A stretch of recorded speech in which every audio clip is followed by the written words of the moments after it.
நன்றி மறப்பது நன்றன்று, நன்றல்லது அன்றே மறப்பது நன்று என்று வான்புகள் வள்ளுவ பெருந்தகையினுடைய குறட்பாவை மனதிலே ஆழமாக செதுக்கி இருக்கின்ற நான் அந்த நன்றி உணர்வோடு நான் மலைக்கோட்டை திருச்சிவா நகரிலிருந்து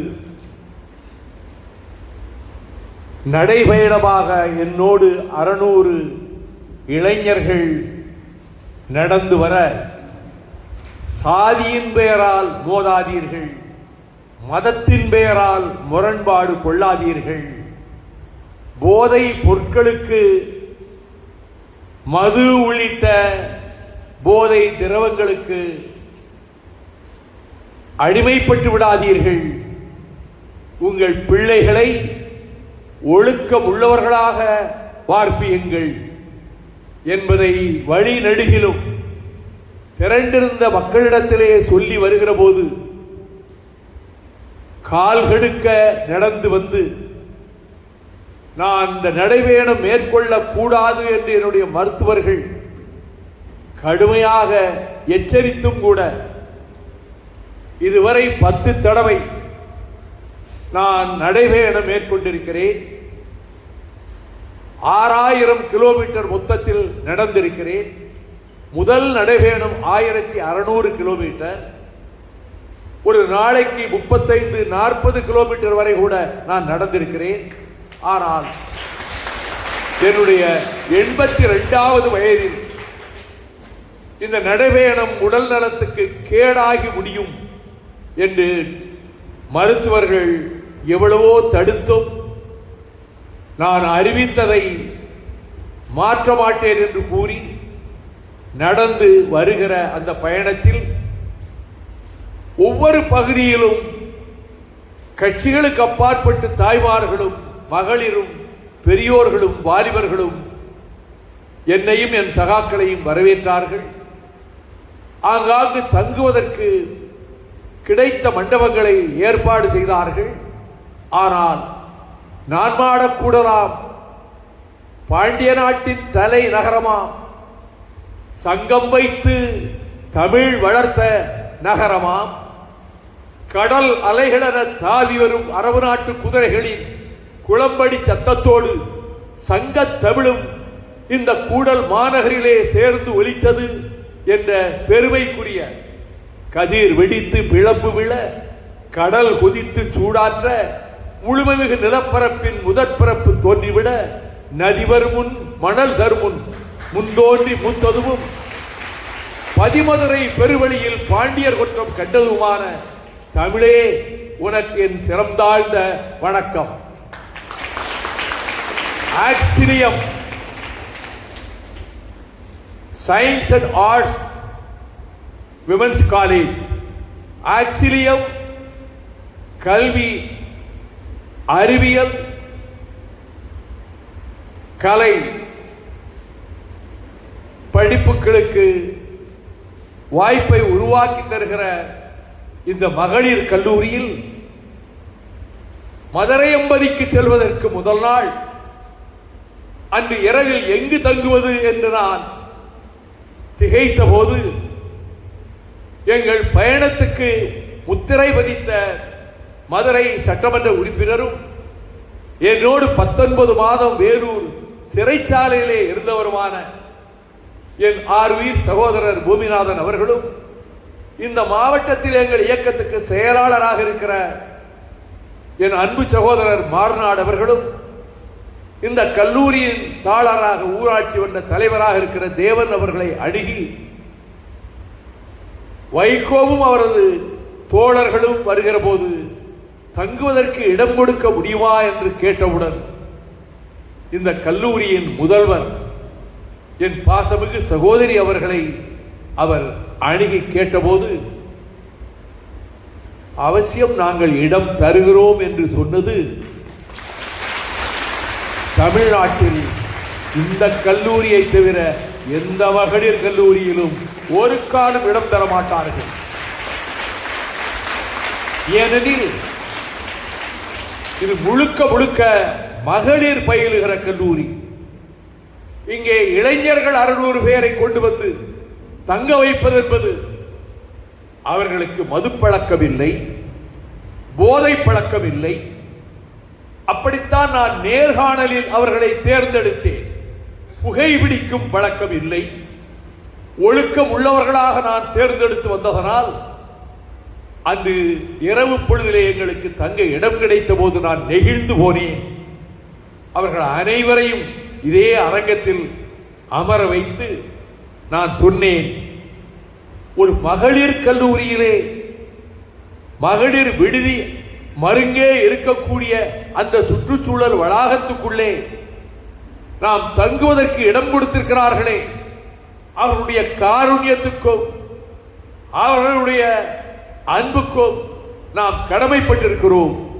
எனவே இரவு வேளையில் நடுநிசி பொழுதில் நீங்கள் ஒருவர் கூட இந்த மண்டபத்தை விட்டு வெளியே செல்லக்கூடாது. பக்கத்திலே மகளிர் விடுதி இருக்கிறது. நான் நடுச்சாமத்தில் வருவேன், நள்ளிரவில் வருவேன், உங்கள் அனைவரையும் சுற்றி பார்ப்பேன்.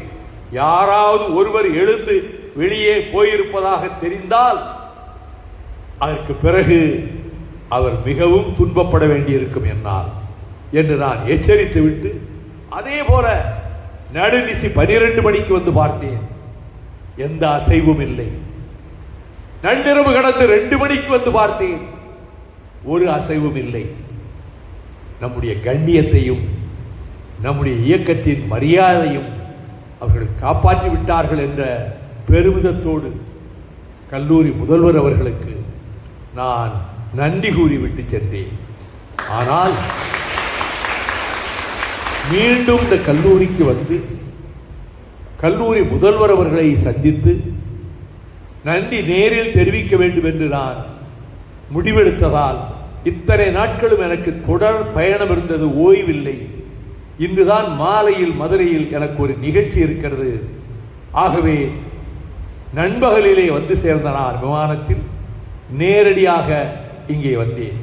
நான் சற்றும் எதிர்பார்க்கவில்லை கல்லூரி மாணவிகள் வரிசையில் நின்று இந்த எளியவனை வரவேற்பீர்கள் என்று நான் எதிர்பார்க்கவே இல்லை.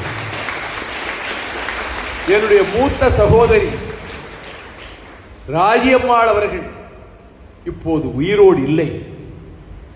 என்னை சின்னஞ்சிறு பிராயத்திலிருந்து மாணவ பருவத்திலிருந்து என்னை ஒழுங்குபடுத்தியவர், என்னை வார்ப்பித்தவர், என் சுக துக்கங்களிலே அக்கறை கொண்டு என்னை பாதுகாத்தவர். அவர் ஞானஸ்நானம் பெற்று கிறித்துவ மார்க்கத்திலே பல ஆண்டுகளுக்கு முன்னாலேயே சேர்ந்து விட்டார்.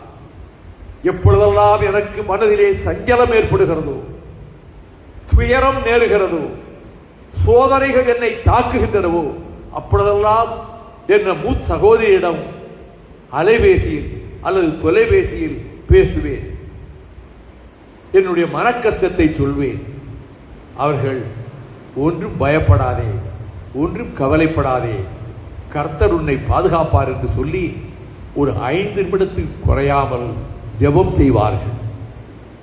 எனக்கு அவ்வப்பொழுது என்னை தேற்றுவதும் என்னை பயணத்தை தொடர ஊக்கம் அளிப்பதும் என் மூத்த சகோதரியினுடைய ஜெபம்தான்.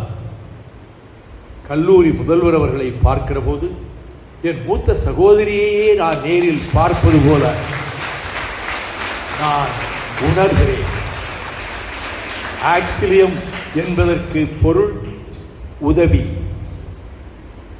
மனித குலத்தில் சக மனிதர்களை நேசித்து உதவி செய்ய வேண்டும் என்பதைத்தான் கர்த்தராகிய இயேசு கிறிஸ்து தன்னுடைய உபதேச மொழிகளிலே சொன்னார். உலகத்தின் பெரிய புரட்சியாளர்களில் ஒருவரான கியூபாவின் விடுதலைக்காக ஆயுத போர் நடத்திய பிடல் காஸ்ட்ரோ அவர் நீதிமன்றத்திலே குற்றஞ்சாட்டப்பட்டு நிறுத்தப்பட்ட போது 1.5 மணி நேரம் அவரே வாதங்களை எழுப்பிவிட்டு கடைசியில் வரலாறு என்னை விடுதலை செய்யும் என்று சொன்ன அந்த மாமனிதர், உலகிலேயே என்னை மிகவும் கவர்ந்தது இயேசுவின் மலை பிரசங்கம் தான். சர்மன் அண்ட் த மவுண்ட், அதுதான் என் நெஞ்சத்தை கவர்ந்த வாசகங்கள் என்று அந்த மலை பிரசங்கத்தினுடைய அந்த உபதேச மொழிகளை நீங்கள் கவலை சூழ்கிற நேரத்தில் புரட்டி படியுங்கள். வரலாற்றில் மகளிர், வீராங்கனைகளான மகளிர் சாதித்தது நிரம்ப. இந்த மதுரைக்கு ஒரு வரலாறு இருக்கிறது, பாண்டிய நாட்டுக்கு ஒரு வரலாறு இருக்கிறது. நகுதக்கனரே நாடுமை கூறினர் என்று தொடங்கி 7 நாட்டு மன்னர்களின் படை தன்னை தாக்கி அழிப்பதற்கு வருகிறது என்று கேள்விப்பட்டு கிண்கிணி களையாத கால்களை உடைய அந்த சிறுவன், பால்மனம் மாறாத அந்த பாலகன் தேர் மீது ஏறி வேலும் வாளும் தாங்கியவனாக தலையாலங்கானத்து போர்க்களத்துக்கு போகின்ற காட்சியை பார்த்து மருதனாகிறார். இந்த சின்னஞ்சிறு பிராயத்தில் போர்க்களத்துக்கு தேர் ஏறி செல்கிறானே, யார் இவன் கொல், வாழ்க அவன் கண்ணி, கொடுந்தேர் நெடுக்கி பொலிய நின்றோன் யார்கள் என்று கூறிய அந்த நெடுஞ்செழியன் வரலாறு இங்குதான் இருக்கிறது. ஆனால் பூம்புகாரிலே கடலுக்கடியிலே மறைந்து கிடக்கிறது என்று காவிரி பூம்பட்டினம், உலகிலேயே மிக பழமையான நகரம் எது என்று ஆராய்ச்சியாளர்கள் ஆலோசித்து பாபிலோன் அதுதான் உலகின் புராதனமான நகரம் என்று சொல்லி வந்தார்கள். ஆனால் சேனல் 4 தொலைக்காட்சி ஆய்வாளர்களை அனுப்பி உலகில் பழமையான நகரம் எது என்று பல கண்டங்களுக்கு சென்று ஆய்வு செய்துவிட்டு கடைசியில் தமிழ்நாட்டிற்கு வந்து சோழ மண்டலத்தில் இன்றைய புதிய பூம்புகாருக்கு எதிரே இருக்கிற கடலுக்குள்ளே போய் ஆய்வு நடத்தி அவர்கள் ஒரு தீர்ப்பை தந்தார்கள். உலகத்திலேயே மிக பழமையான நகரம் பாபிலோன் அல்ல, காவிரி பூம்பட்டினம்.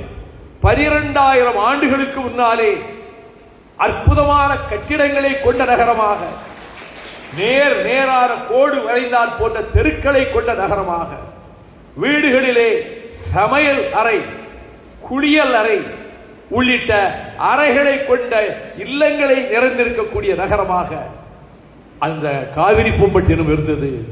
அதுதான் உலகிலேயே மிக பழமையான நகரம்.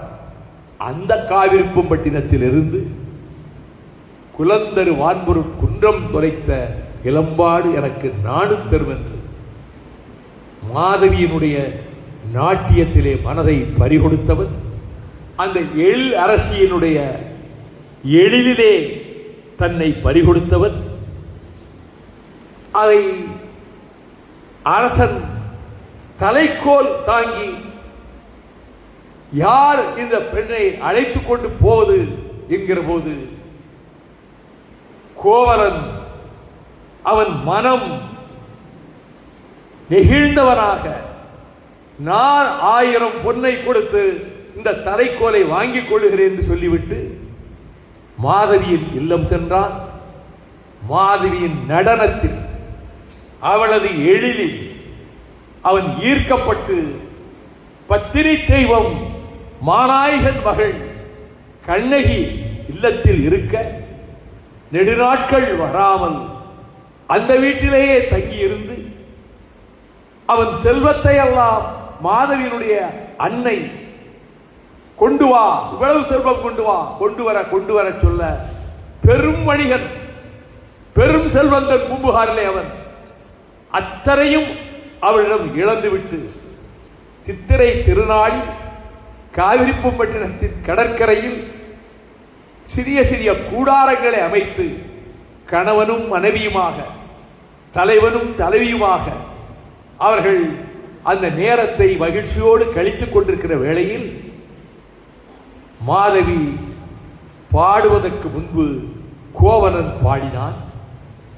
அவன் பாடுகிற போது காவிரியை, கங்கையை அணைத்துக் கொண்டதாக அவன் பாடி முடிக்க, மாதவி அதை தொடர்ந்து யாழை வாங்கி, அந்த வீணையை வாங்கி இசை மீட்டியவாறு அவள் பாட ஆரம்பித்தாள். அவள் சோழ மன்னனை உருவகம் செய்து பாடியதனால் கோவலன் மனதில் ஐயம் ஏற்பட்டது. வரக்கூடாத ஐயம். தான் ஒன்றை மனதிலே வைத்து இவ்விதம் பாடினாள் என்று கருதி மனம் வெறுத்து அவள் எழ முயன்ற போது திரும்பி பார்க்காமல் கால்நடையாகவே கண்ணகியின் இருக்கக்கூடிய வீட்டுக்கு வந்தான். நெடுநாள் கழித்து வந்தான். எல்லா செல்வத்தையும் இழந்து விட்டு வந்தான். கண்ணகியிடம் குன்றம் போல் இருந்த செல்வத்தை எல்லாம் நான் அழித்து விட்டேன், உன்னை கண்ணீருக்கு ஆளாக்கி விட்டேன் என்று மனம் வருந்தி எதிர்காலம் சூன்யமாகிவிட்டது, இருண்டு விட்டது என்றவன் வேதனைப்பட்ட போது 3 வார்த்தைகள் சொன்னாள். அதுவரை பேசா மடந்தையாக இருந்த கண்ணகி. சிலம்பு உள கொள், என் காற்சிலம்பு இருக்கிறது. கோவலனுடைய தந்தையார் பெரும் செல்வந்தர், அவரிடம் அணுகினால் அள்ளி கொடுப்பார். இப்பொழுது கண்ணகியின் தந்தையார் அதை போல பெருவணிகர், பல நாடுகளுக்கு வணிகம் செய்கிறவர். அவர்களை அணுகினால் அள்ளி கொடுப்பார். இன்னும் குன்றம் போல் செல்வத்தை அவர்கள் யாருக்கும் தெரியக்கூடாது. என்னுடைய தாய் தந்தையருக்கோ, என்னுடைய தாய் தந்தையருக்கோ, இந்த ஊர் மக்களுக்கோ ஒன்றும் தெரியக்கூடாது. பொழுது விடுவதற்கு முன் காலை கதிரவன் அந்த பூவாளம் பாடுகிற பறவைகள் புள்ளினங்கள் சிறகடித்து பறந்த பின்பு வான மண்டலத்திலே செம்பற் கிரணங்களை வாரி இறைத்தவாறு வருகிற கங்குல் கணேசுடர் கால்சியாவும் அவன் எழுவதற்கு முன்பே இந்த நகரத்தை விட்டு நாம் போய்விடுவோம் என்று அவன் கோவலனும் கண்ணகியும் எங்கு செல்லலாம் என்ற போது கோவலன் பாண்டிய நாட்டு தலைநகரமாகிய மதுரையம்பதிக்கு செல்வோம் என்று சொல்லி எந்த பாதையில் செல்வதென்று தெரியாமல் திகைத்த போது கௌதி அடிகள் அங்கே வந்து, ஏன் இங்கே திகைத்திருக்கிறீர்கள் என்று கேட்டபோது, நாங்கள் மதுரைக்கு செல்ல வேண்டும், எந்த வழியாக போவது என்று கேட்டபோது கௌதி அடிகள் சொன்னார். ஒரு பாதையை சொல்லி, இந்த பாதையில் போனால் ஒரு வயலிலே இருக்கக்கூடிய வாழை மீன்கள் இன்னொரு வயலுக்கு துள்ளி பாயும். அப்படி பாய்கிற நேரத்தில் கண்ணகியினுடைய கன்னத்தை உராசி செல்லலாம், அவருடைய கரங்களிலே உரசி காயம் ஏற்படலாம். அந்த பாதை உங்களுக்கு வேண்டாம். இன்னொரு பாதை இருக்கிறது, அந்த வழியாக சென்றால் மண்ணிலே இருக்கக்கூடிய வள்ளி கிழங்குகளை எடுத்த குழிகள் இருக்கும். அந்த குழிகளிலே காலிடறி உன் பத்தினி தெய்வம் கண்ணகி அதிலே சிக்கிக் கொண்டால் விபரீதமான நிலை ஏற்பட்டுவிடும். அந்த வழியாகவும் போகாதீர்கள் என்று வழிகளை சொல்லி அனுப்ப, மதுரையை நெருங்கி அவர்கள் வருகிற போது பாண்டிய நாட்டுடைய மீன கொடிகள் காற்றிலே அசைந்து கொண்டே இருந்தன.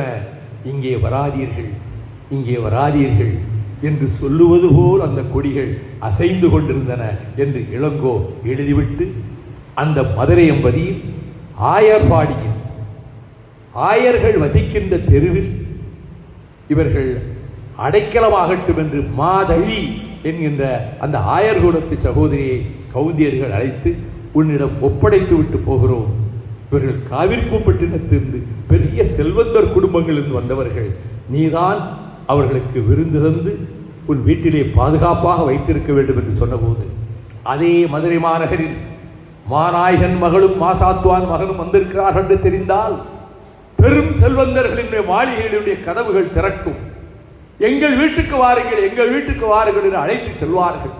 அவர்களுக்கெல்லாம் தெரியக்கூடாது, தந்தை தாயை அறிந்தவர்களுக்கு தெரியக்கூடாது என்று மாதரி வீட்டிலே அவர்கள் அடைக்கலமாக போன போது, பல வருடங்களுக்கு பிறகு முதலாக நீண்ட இடைவெளிக்கு பிறகு நல்ல காய்கள், நல்ல கனிகள், இவற்றையெல்லாம் மாதரியும் அவள் மகள் ஐயை அவர்களும் தர, ரொம்ப நாளைக்கு பிறகு கண்ணகி தன் கையால் சமைக்கிறாள். சமைத்த உணவை அவன் மிகுந்த மகிழ்ச்சியோடு அந்த விருந்தை, அந்த உணவை சாப்பிட்டு மகிழ்ந்து விட்டு, மாசரு பொன்னே வலம்புரி முத்தே, என்று வர்ணித்துவிட்டு உன்னை கண்ணீர் கடலில் ஆழ்த்திவிட்டு நான் தவறு செய்து விட்டேனே என்று அவன் வருந்திய போது அதையெல்லாம் நீங்கள் ஏன் மனதிலே வைத்து வருந்துகிறீர்கள்?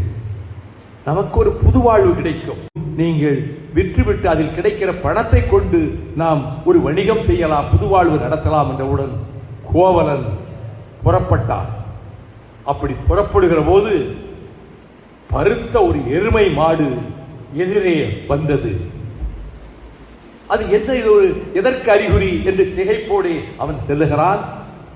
அரண்மனை பொற்கொல்லன் மாமன்னன் நெடுஞ்செழியனின் மனைவி கோப்பெருந்தேவியினுடைய காற்சிலம்பு பழுது பார்க்க கொடுத்த இடத்தில் அது திருடு போய்விட்டது என்று சொல்லி அவன் திருடிக் கொண்டான்.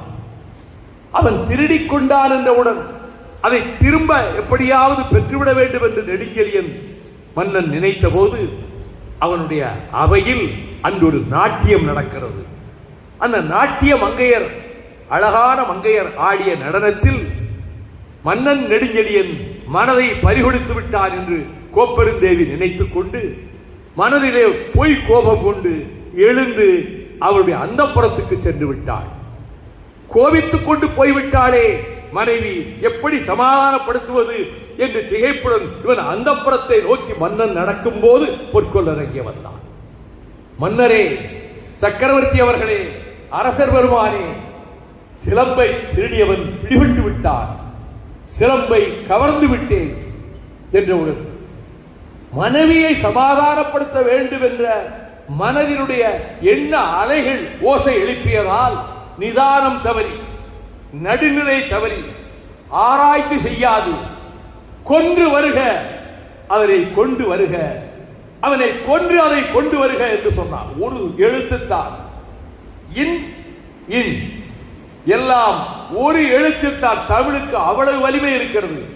கொண்டு வருக என்று அவனை சொல்லி இருந்தான் மன்னனுக்கு அந்த விபரீதம் நேர்ந்திருக்காது.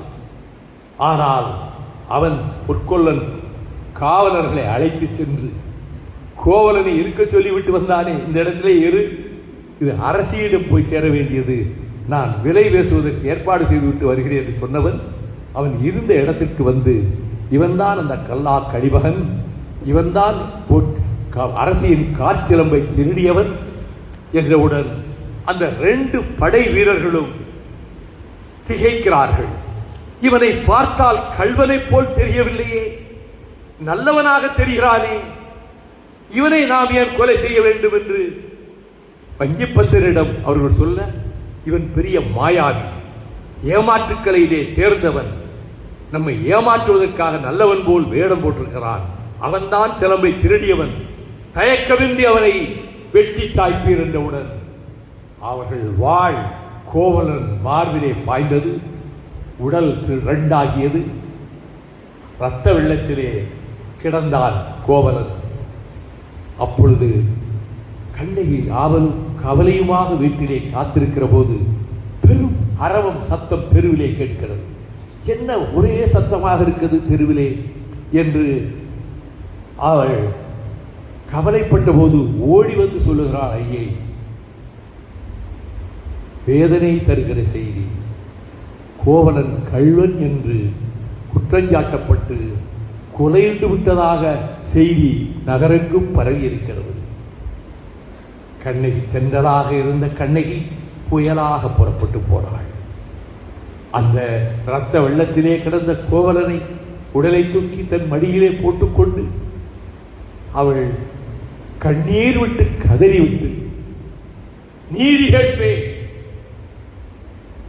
எங்கே மன்னனிடமே போய் நீதி கேட்பேன் என்று வாயிலோயே வாயிலோயே, தவறு செய்த மன்னனுடைய அரண்மனை வாயிலோயே, கையில் காற்சிலம்புடன் கண்களில் கண்ணீருடன் ஒரு பெண் வந்து வாசலில் நிற்கிறாள், உன் மன்னனிடம் போய் சொல். அவன் மன்னனை பார்க்க வந்தான். அரசே, அரசர்க்கு அரசே, பாண்டிய நாட்டு வேந்தே, இங்கே ஒரு பெண், ஒரு மடந்தை கையில் காற்சிலம்புடன் கண்களில் பொங்குகிற கண்ணீருடன் வாயிலில் வந்து நிற்கிறாள், அரசரை காண வேண்டும் என்கிறாள். அப்பொழுதே கூடலான் கூடாயினான். அவள் முன்னே வரும்போதே அவன் உயிர் உடம்பை விட்டு போய்விட்டது என்று இளங்கோ பின்னால் எழுதுகிறான். காற்சிலம்போடு பார்த்தவுடன் ஏதோ விபரீதம் நேர்ந்து விட்டது என்று உணர்ந்த மன்னன் நெடுஞ்செழியன், நீர்வார் கண்ணை யாரையோ நீ மடக்கொடியோ, கண்களில் நீர் நிறைந்த பெண்ணே நீ யாரம்மா என்று கேட்டான்.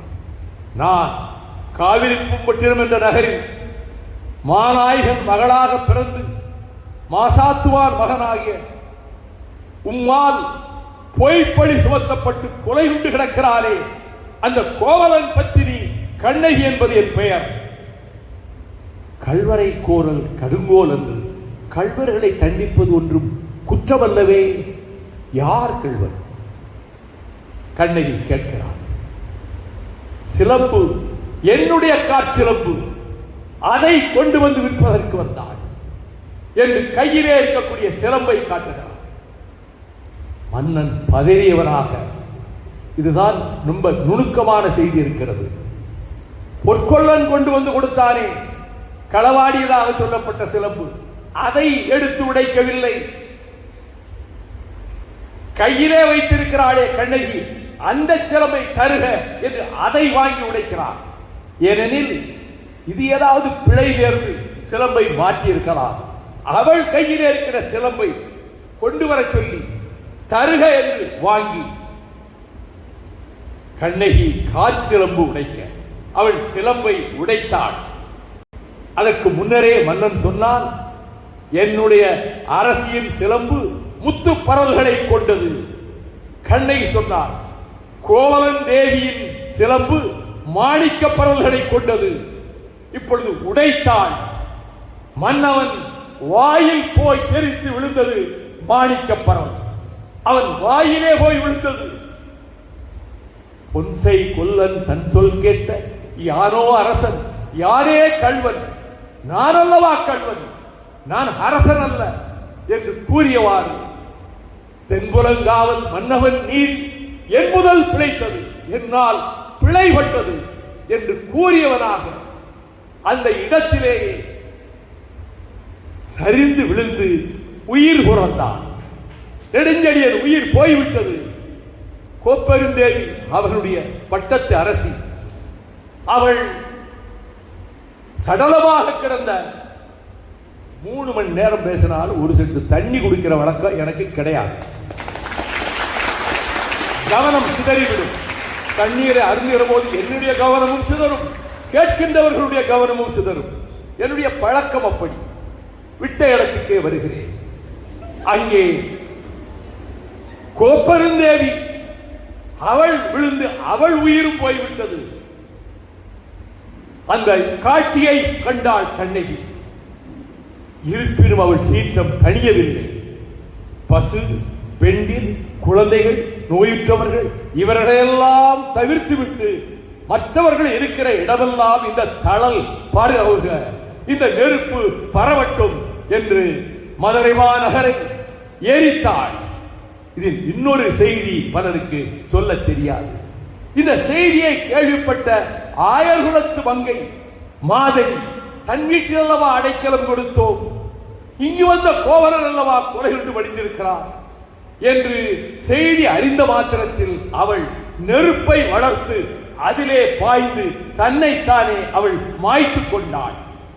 இப்பொழுது சேரவேந்தன் செங்குட்டுவனிடம் இந்த செய்திகளை எல்லாம் குன்ற புறவர்கள் போய் சொல்ல, அவன் மனைவி வேண்மாளிடம் செங்குட்டுவன் கேட்டான், இதில் கண்ணகி சிறந்தவளா கோப்பெருந்தேவி சிறந்தவளா என்று கேட்டபோது, அப்பொழுது வேண்மாள் சொன்னாள், கோப்பெருந்தேவி கணவனோடு வானுலகம் சென்று விட்டாள், அவள் புகழ் பரவிவிட்டது. கண்ணகி அவள் குறையுண்டவனுடைய மனைவி, அவளுக்குத்தான் நாம் சிறப்பு செய்ய வேண்டும், அவளுக்குத்தான் நீர் கோயில் எழுப்ப வேண்டும் என்றவுடன் வடதிசை சென்று அங்கே கனக விஜய மன்னர்களை வென்று அவர்களுடைய தலையிலே இமயத்திலிருந்து கல் சுமக்க செய்து கானல் பாணி கனக விசேகம் முடித்தலை நெறித்தது. எங்கே? கானல் வரியிலே ஒருவருக்கொருவர் பாடல்களை பாடிய போது கோபித்துக் கொண்டு கோவலன் வந்தானே, அந்த கானல் வரி பாட்டு கனக விஜயனுடைய தலையை நெரித்தது, அவர்கள் தலையிலே கல்லியற்ற காரணமாயிற்று என்று இளங்கோ எழுதியிருந்தான். அதற்கு பிறகு இதை அறிந்த சேர மன்னன் செங்குட்டுவன் சொன்னான், பாண்டிய அரசன் நெடுஞ்செழியன் தான் இப்படி தவறான நீதியை வழங்கிவிட்டோம், குற்றமற்ற ஒருவரை கொன்றுவிட்டோம் என்ற செய்தி பிற நாட்டு மன்னர்களின் செவிகளில் போய் சேர்வதற்கு முன்பாகவே வல்வினை வளைத்த கோலை மன்னவன் செல்லுயிர் செல்கையில் நிமிர்த்தி சென்றது. அப்படி வளைந்த செங்கோல் அவன் கோவலனை கொன்றதனால் நீதி தவறியதால் அந்த செங்கோல் வளைந்தது. இப்பொழுது அவன் உயிரை விட்டு விட்டார் அல்லவா? மன்னவன் செல்லுயிர் செல்கையில் வளைந்த செங்கோலை மீண்டும் நிமிர்த்தி சென்றது என்று கூறி பிற மன்னர்களின் செவியில் பாண்டிய மன்னனுடைய அந்த தவறான தீர்ப்பு செவியில் விழுவதற்கு முன்பாகவே அவன் உயிர் துறந்து விட்டான். ஆகவே அவன் தன் புகழை நிலைநாட்டிக் கொண்டான். இது ஐம்பெருங்காப்பியங்களில் ஒன்றாகிய சிலப்பதிகாரம். ஐம்பெருங்காப்பியங்கள் தமிழர்களின் கருவூலங்கள். அதில் இந்த பெருமை இருக்கிறது. கண்ணகி பெருந்தேவி எவ்வளவு உயர்ந்த வாழ்க்கை வாழ்ந்தாள் என்பது பெரிதல்ல. மாதவி, நடனக்காரியினுடைய மகளாக பிறந்த மாதவி, அடிகள் முன்னர் யான் அடி வீழ்ந்தேன் கடிதம் எழுதி தேவந்தியும் அனுப்பி வைக்கிறார். காட்டு வழியாக போய்விட்டார்களாமே கணவனும் மனைவியும் என்று அப்படி எழுதி அனுப்புகிறார். அந்த கடிதத்தில் அடிகள் கோவலனை அடிகள் என்கிறார். அடிகள் முன்னர் யார் அடி வீழ்ந்தேன், உங்கள் காலில் விழுகிறேன். குலப்பெருமை உள்ள உங்கள் மனைவி இருக்க அப்படிப்பட்ட குலத்தில் பிறக்காத எனக்கு ஏதாவது பிழை இருந்தால் மன்னித்து விடுங்கள் என்று அவள் எழுதிய மடலையும் பார்த்துவிட்டு அவள் குற்றமற்றவள் என்று தெளிந்து அவனுடைய பயணத்திலேயே அதை தெளிவு செய்து கொண்டு போகிறான். மாதவி கணவன் கோவலன் மடிந்ததால் தலை சிகையை முழுவதுமாக அழித்துவிட்டு அவளுக்கு பிறந்த மகள் மணிமேகலை அதை கண்ணகியின் மகள் என்று சொல்லி, என் மகள் அல்ல இவள் கண்ணகியின் மகள் என்று சொல்லி மணிமேகலை பின்னர் தாயை போலவே துறவியாக மாறி அதையும் ஒரு காப்பியமாக மணிமேகலை காப்பியமாக புலவன் தர ஐம்பெருங்காப்பியங்களிலே தமிழர்களினுடைய பண்பாடு, அவர்கள் நாகரீகம், போர்க்கள வெற்றிகள், இல்லற வாழ்க்கை அத்தனையும் ஒழுங்காக செதுக்கப்பட்டிருக்கின்றன. இந்த மகளிர் கல்லூரியிலே இருக்கக்கூடிய என்னுடைய புதல்வியரை போல் இருக்கிற, இன்னும் சொன்னா என் பேத்திகளை போல இருக்கிற எனக்கு வயது 82. உங்களுக்கு சொல்வேன், நீங்கள் உங்கள் வாழ்க்கையிலே உயர்ந்த இடங்களுக்கு நீங்கள் வர வேண்டும். உங்கள் வாழ்க்கை வெற்றிகரமானதும் மகிழ்ச்சி நிறைந்ததுமாக உங்கள் வாழ்க்கை அமைய வேண்டும். இந்த கல்லூரி படிப்பு உங்களுக்கு ஒரு கருவூலமாக, உங்கள் சேமிப்பாக இருக்க வேண்டும். Knowledge and virtue, that is the motto of this college. ஆம், அறிவும் பண்பும் கண்களாக கருதுகிற இந்த கல்லூரி அமெரிக்காவிலே இருக்கிற ஏல் பல்கலைக்கழகத்துக்கு பேரறிஞர் அண்ணா சென்றார். அங்கே இருக்கிற மாணவர்களுக்கு திருக்குறளை பற்றி ஆங்கிலத்திலே அவர் எடுத்து உரைத்தார். அப்பொழுது அந்த கல்லூரியிலே எழுதப்பட்டிருந்த குறிக்கோளை பார்த்தார். If not I, then who? நான் இல்லாவிட்டால் வேறு யார்? If not now, then when? இப்பொழுது இல்லாவிட்டால் வேறு எப்பொழுது? இதுதான் ஏல் பல்கலைக்கழகத்தினுடைய குறிக்கோள்.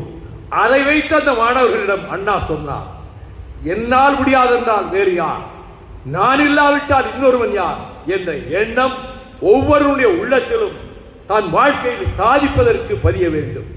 தள்ளி போடாதே எதையும், உடனே செய். If not now, then when? இப்பொழுது இல்லாவிட்டால் வேறு எப்பொழுது என்ற அந்த அருமையான குறிக்கோளை இந்த ஏல் பல்கலைக்கழகம் கொண்டிருக்கிறது என்று விளக்கம் அளித்தவர் பேரறிஞர் அண்ணா. இந்த மண் வீரம் செறிந்த மண். இந்த தென்பாண்டி சீமை செருக்களத்துக்கு செல்லுகிற வீரம் நிறைந்தவன்.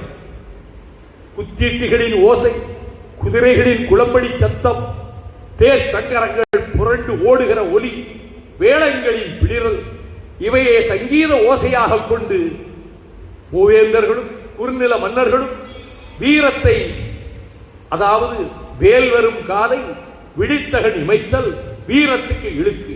வேல் பாய்ந்து வருகிறது, அப்பொழுது கண்ணை மூடி திறந்தால் கூட அது வீரத்துக்கு இழுக்கு என்று கருதியவர்கள் நம்முடைய முன்னோர்கள். ஆயிரம் ஆயிரம் ஆண்டுகளுக்கு முன்னாலே இந்த மண்ணிலே வாழ்ந்த தமிழர்கள் வீரம் நிறைந்தவர்கள். அதற்குத்தான் இந்த திருக்குறளை சொன்னார். அந்த வீரத்தின் வடிவமாகத்தான் சிவகங்கை அரசி வேலுநாச்சியார் இருந்தார். அந்த வேலுநாச்சியாருடைய கணவர் முத்துவடுகநாதன் வெள்ளைக்காரன், பிரிட்டிஷ்காரன் படையெடுத்து வந்தபோது அவன் இந்த சிவகங்கை மன்னரையும் இந்த சமஸ்தானத்தையும் அழித்து தன்னுடைய யூனியன் ஜாக் கொடியை பறக்க விட வேண்டும் என்று கருதி காளையார் கோவிலிலே எழுப்பப்பட்டிருந்த கோயிலுக்கு சென்று சிவனுக்கு முன்னாலே வணங்கி அவன் வழக்கன் தெரிவித்துக் கொண்டிருந்த போது முத்துவடுகநாதனை தூண் மறைவிலே இருந்து துப்பாக்கிகளால் சுட்டு கொன்று விட்டார்கள். முத்துவடுகநாதர் அந்த கோயிலுக்குள்ளேயே பிணமாக விழுந்தார். இது உண்மை வரலாறு. இதை கேள்விப்பட்ட அவன் மனைவி வேலுநாச்சியார் காளையார் கோவிலுக்கு ஓடினார். ரத்த வெள்ளத்திலே கிடக்கின்ற கணவரை பார்த்து கதறினார். அந்த ரத்தத்தை எடுத்து நெற்றியிலே பூசிக்கொண்டார். பழிக்கு பழி வாங்குவேன், என் கணவனை கொலை செய்த கொடியவர்களை நான் பழி வாங்குவேன் என்று சொல்லிவிட்டு அங்கிருந்து வந்தபோது அவர் எப்படி தப்பி செல்வதென்று மறைந்து மறைந்து வருகிற போது பிரிட்டிஷ் படைகள் பின்னாலே துரத்தி வருகின்றன. அப்படி வருகிற போது ஒரு இடத்திலே மாடு மேய்த்துக் கொண்டிருக்கிறாள் ஒரு பெண். அவள் பேர் உடையாள். அவள் கிட்ட போய், அம்மா கொஞ்சம் குடிக்க தண்ணி கொடுக்கிறியா என்று கேட்டபோது, யாரம்மா நீங்கள்? என்னை வேலுநாச்சியார் என்று சொல்வார்கள். எங்கள் அரசியா, எங்கள் ராணியா நீங்கள் ஆய்ந்த கோலத்தில் என்று தண்ணீர் கொடுத்தவுடன் வேலுநாச்சியார் சொன்னார், இன்னும் கொஞ்ச நேரத்தில் பிரிட்டிஷ்காரனுடைய சிப்பாய்கள் வருவார்கள், என்னை தேடி வருவார்கள், உன்னிடம் கேட்பார்கள், எந்த வழியாக வேலுநாச்சியார் போராடு, நீ உனக்கு தெரியாது என்று சொல்லிவிடு என்று சொல்லிவிட்டு அங்கிருந்து மீண்டும் ஓட ஆரம்பிப்பார். பிரிட்டிஷ் சிப்பாய்கள் வந்தார்கள்.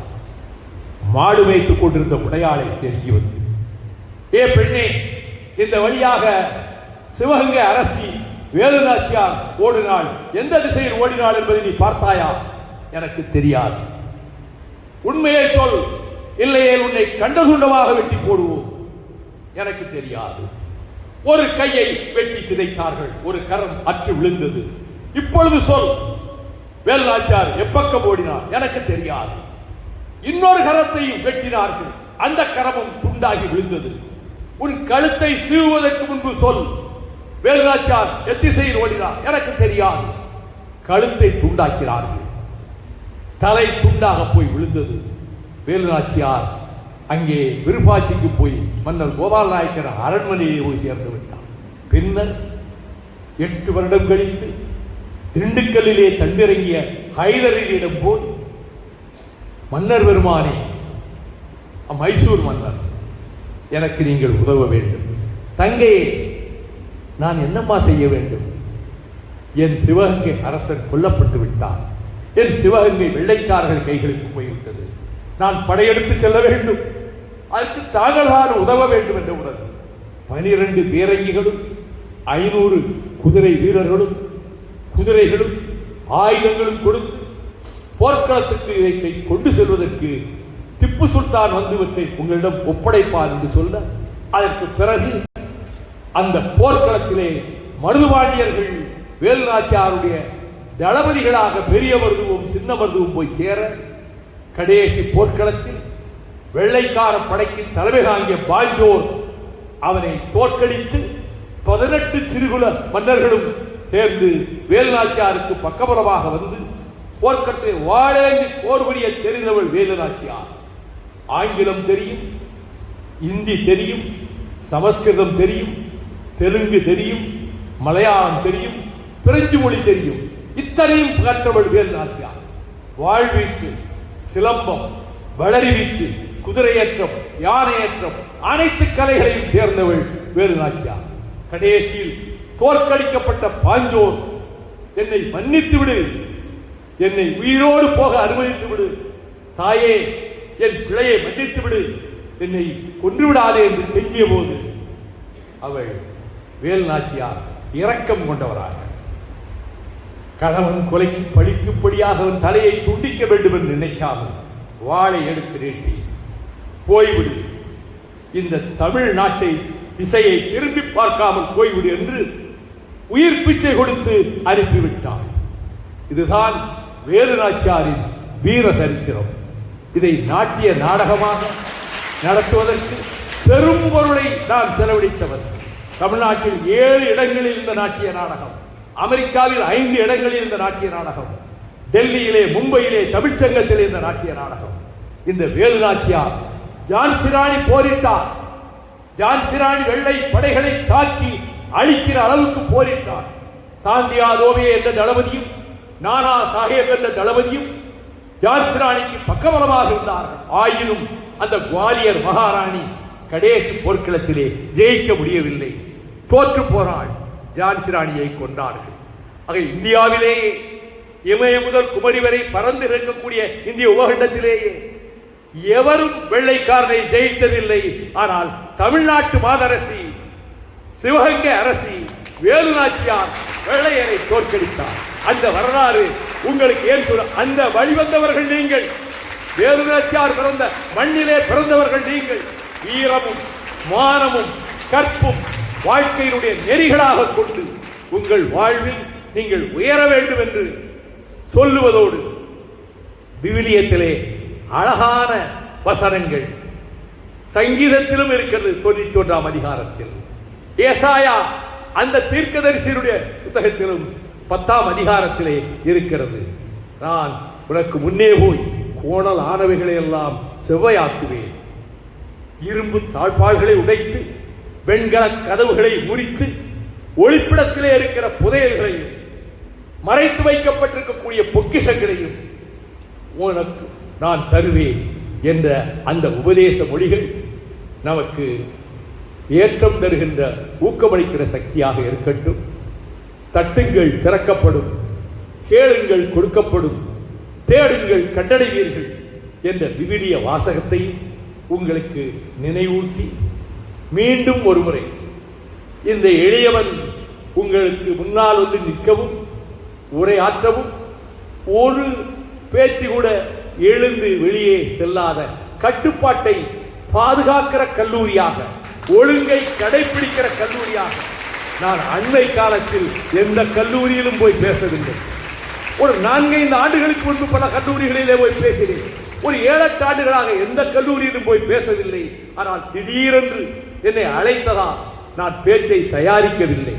எங்கோ ஒளிந்து கிடக்கிற என் எண்ணங்களை, செய்திகளை சொற்களாக ஆக்கி உங்கள் முன்னாலே இந்த உரையை நிகழ்த்துவதற்கான வாய்ப்பை தந்த கல்லூரி முதல்வருக்கும், அதை நிசப்தமாக இருந்து செவிமடுத்த, அவ்வப்பொழுது கரவொலியும் எழுப்பிய என் முதல்விகளை போன்ற, என் பேத்திகளை போன்ற உங்களுக்கும் சொல்லி, நீங்கள் உங்கள் வாழ்வில் இவற்றையெல்லாம் திருக்குறள் உட்பட, சிலம்பு உட்பட அதனுடைய காவியங்களில் இருக்கக்கூடிய கருப்பொருளை உணர்ந்து உங்கள் வாழ்க்கையில் எந்த சிறு பிழைக்கும் இடம் கொடுத்து விடாமல் உங்கள் பெற்றோர் மனமகிழவும், உற்றார் உறவினர்கள் மகிழ்ச்சி அடையவும், அவர்கள் மனதிலே நிறைவு கொள்ளவுமான வாழ்க்கை உங்களுக்கு அமையட்டும். எதிர்காலம் உங்களுக்கு ஒளிமயமானதாக, பிரகாசமிக்கதாக ஒரு ஒளிமயமான எதிர்காலம் உங்களை அரவணைக்கும். அதற்கு இயற்கை தாயினுடைய அருளை நான் இறைந்துகிறேன் என கூறி முடிக்கிறேன். நன்றி, வணக்கம்.